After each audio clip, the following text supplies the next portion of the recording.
అందరికీ నమస్కారం. మనం సాయిబాబా ఒక సద్గురువు, సాయిబాబా ఒక సద్గురువు, ఒక గురువును మనం కొలిస్తే బ్రహ్మ విష్ణు మహేశ్వర, బ్రహ్మ విష్ణు మహేశ్వర స్వరూపుడిగా మనం గురువును కొలవాలి.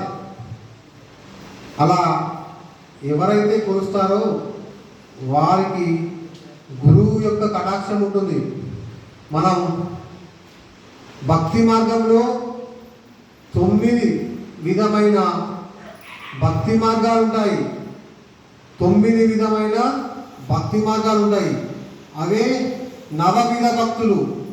ఆ నవవిధ భక్తులలో ఏదైనా ఒక భక్తి మార్గాన్ని ఎంచుకొని మనం గురుసేవ చేసుకోవాలి. 9 విధమైన భక్తి మార్గాలలో ఏదైనా ఒక భక్తి మార్గాన్ని ఎంచుకొని మనం గురుసేవ చేసుకోవాలి. ఫస్ట్ భక్తి మార్గం శ్రవణం. మీరందరూ కూడా అనాలి, శ్రవణం శ్రవణం శ్రవణం. ఇది ఫస్ట్ భక్తి మార్గం. శ్రవణం అంటే వినడం, శ్రవణం అంటే వినడం. రెండవ భక్తి మార్గం కీర్తనం. రెండవ భక్తి మార్గం కీర్తనం. కీర్తనం అంటే కదా, కీర్తనం కీర్తనం కీర్తనం కీర్తనం అంటే మనం ఇంతకుముందు మధ్యాహ్న హారతి చేసాము, దాన్ని కీర్తించడం అంటారు. మధ్యాహ్నం చేసినంత మధ్యాహ్నం చేసాం సాయిబాబు, దానిని కీర్తించడం అంటారు. మూడవ భక్తి మార్గం స్మరణం. మూడవ భక్తి మార్గం స్మరణం. ఈ స్మరణం అంటే మనం ఎక్కడికైనా గురువు యొక్క స్మరణ, దైవ స్మరణ చేస్తుండాలి. దానినే స్మరణం అంటారు. మూడవ భక్తి మార్గం స్మరణం. మీరు అందరూ అన్నారు స్మరణం స్మరణం స్మరణం. నాలుగవ భక్తి మార్గం పాదసేవనం. పాదసేవనం. నాలుగవ భక్తి మార్గం పాదసేవనం. పాదసేవనం అంటే ఏంటి? మనం ఇప్పుడు ఇంటికా నుంచి ఇక్కడికి నడుచుకుంటూ వచ్చాం. మనం ఎట్టొచ్చాం?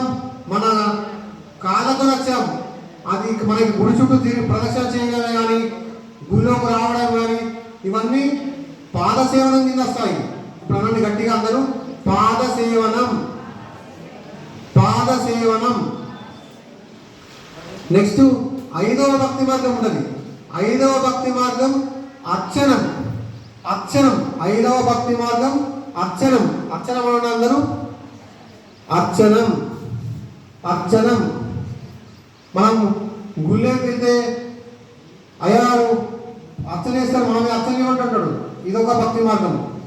6వ భక్తి మార్గం నమస్కారం.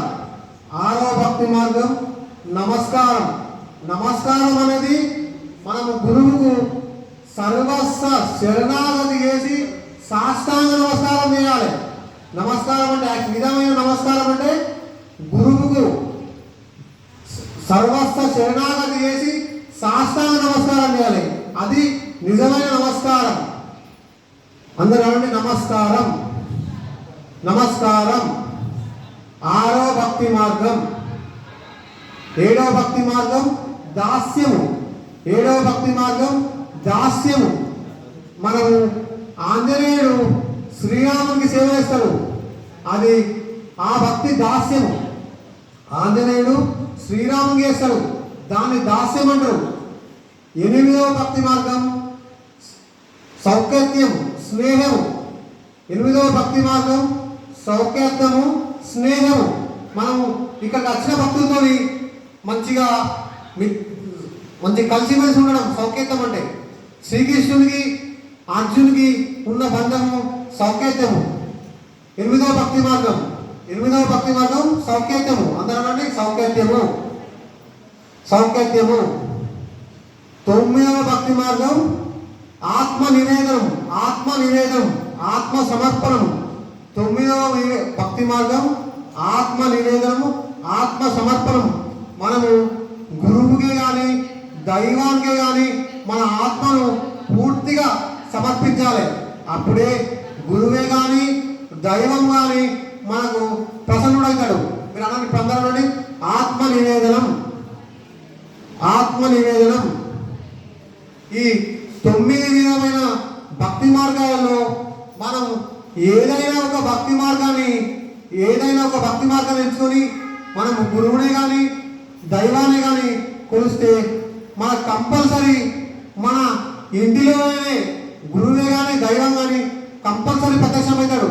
ఈ 9 భక్తి మార్గాలు భగవద్గీత కానీ భాగవతమే కానీ సాయిబాబా సత్యత్రలో అన్ని చోట ఈ 9 భక్తి మార్గాల గురించి చెప్పాడు.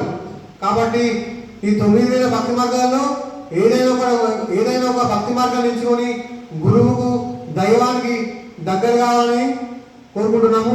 సాయిరామ్. సెలవు. సాయిరామ్.